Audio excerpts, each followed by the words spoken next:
이번에는 국민의당으로 갑니다. 애초에 원내교섭단체 구성도 이거 쉽지 않았던 그런 신생정당이 이번 총선에서 무려 38석을 거머쥐었습니다. 이 의미를 국민의당은 어떻게 받아들이고 있을까요?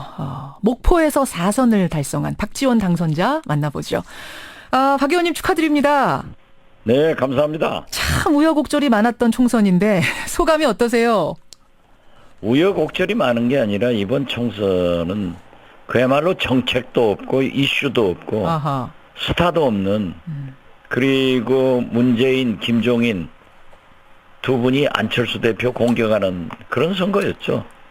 안철수 대표를 공격하는 선거였다. 네. 그렇게 보세요. 그러면 안철수 대표가 그 공격받으면서도 잘 방어를 해서 38석이 나왔다 이렇게 보시는 겁니까? 그런 의미도 있죠. 예, 그리고 예. 뭐 저도 때때로 김종인 문재인 대표에게 예. 파상적 공격도 했고요. 아하. 그러니까 이게요. 예. 박근혜 대통령 여당과 야당을 서로 심판하고 공격하는 게 아니고 새누리당에서는 진박 대 비박, 우리 야권에서는 또 더불어민주에서는 김종인 대 문재인, 예.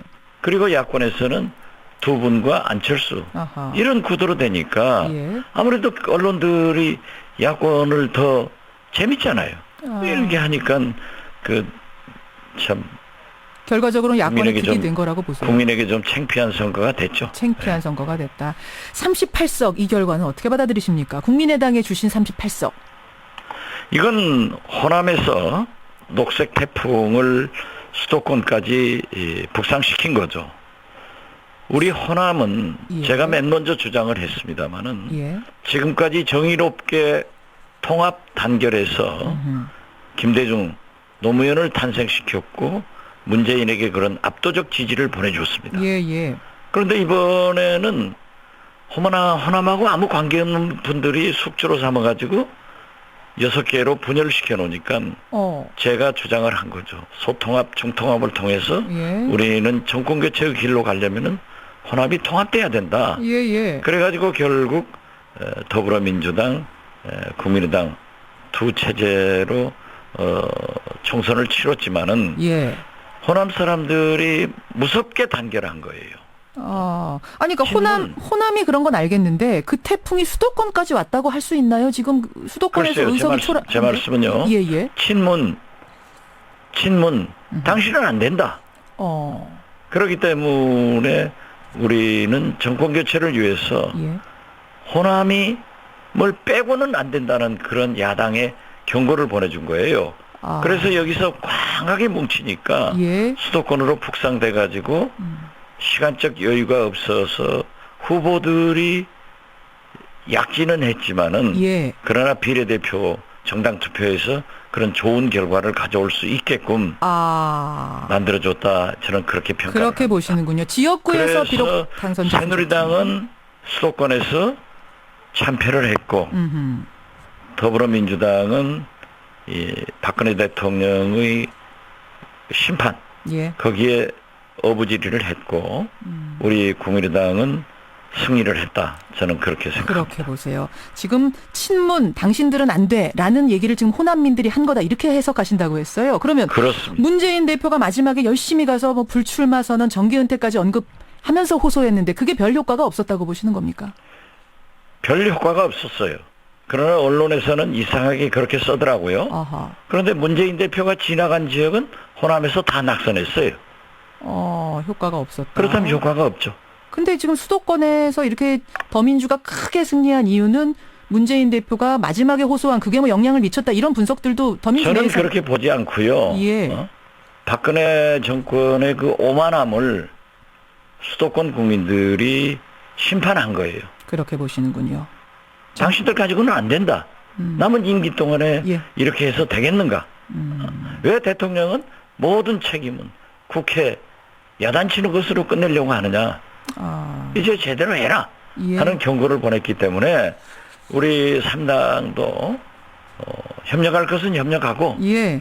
야당답게 싸울 것은 싸우고 예. 협상할 것은 협상해서 우리가 나가야 된다. 이런 각오를 가지고 있습니다. 그 얘기 하시니까 캐스팅 보트 이야기를 좀 여쭤야겠네요. 사실은 새누리와 더민주가 거의 똑같은 의석을 차지했기 때문에 국민의당이 상당히 중요한 캐스팅 보트를 쥐게 됐는데 어떤 원칙으로 움직이실 생각이십니까? 방금 말씀 올렸지 않습니까? 협력할 것은 협력하고 어느 당이 됐든 싸울 때는 싸우고 예.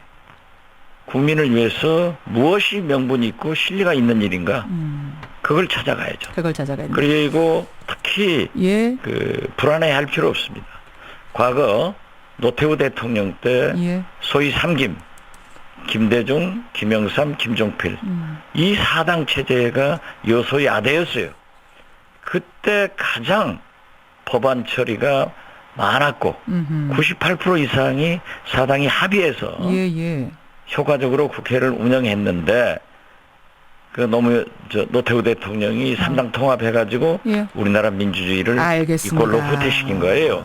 그렇기 때문에 지금 박근혜 대통령께서도 예. 이걸 긍정적으로 국민이 결정해 준 거니까 국민의 결정을 수용해서 3당과 잘 협력해가지고 하면은 오히려 더 좋은 결과를 도출해낼 수 있다. 저는 그렇게 봅니다. 박지원 의원이 국민의당 들어가면서 야권 통합의 역할을 하기 위해 들어간다 하셨어요. 그 얘기가 지금도 유효합니까? 저는 이번에도 제가 선거 슬로건에 예. 제 지역구인 목포 발전, 야권 통합, 정권 교체 이 세 가지를 가지고 제 명함에도 모든 홍보물에 그렇게 썼고 여전히 실제로 유효하다. 연설을 하면서나 예. 얘기를 하면서 그걸 강조했습니다. 그러면 정권 교체를 야권은 통합하지 않고 단일화하지 않으면 실패하는 거예요. 만약 이번에 우리가 분열되지 않았다고 하면은 엄청난 결과가 나왔을 것 아니에요. 알겠습니다. 통합 단일화라는 목표를 향해 가야 된다라고 지금 분명히 보시는 거예요. 그렇죠. 짧게 이거 여쭙겠습니다. 문 전 대표가 호남에서 한 그 말, 호남의 지지 거두면 나 정계 은퇴하겠다. 이거는 어떻게 되는 겁니까? 이렇게 되면. 문재인 대표가 그렇게 말씀하셨으면은 무신분립 아니에요?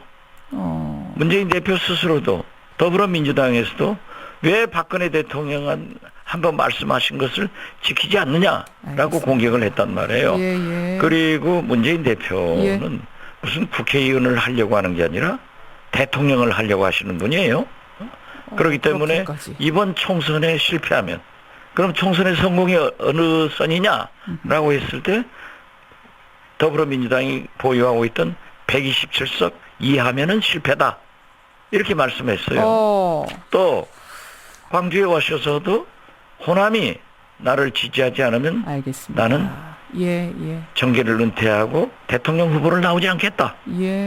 라고 했기 때문에 제가 그러한 것을 요구할 위치는 되지 않지만은 알겠습니다. 국민이 기억하고 있다. 이걸 생각하셔야 될 거예요. 여기까지 말씀드리겠습니다. 다시 한번 축하드리고요. 오늘 고맙습니다. 네, 감사합니다. 국민의당 박지원 의원이었습니다.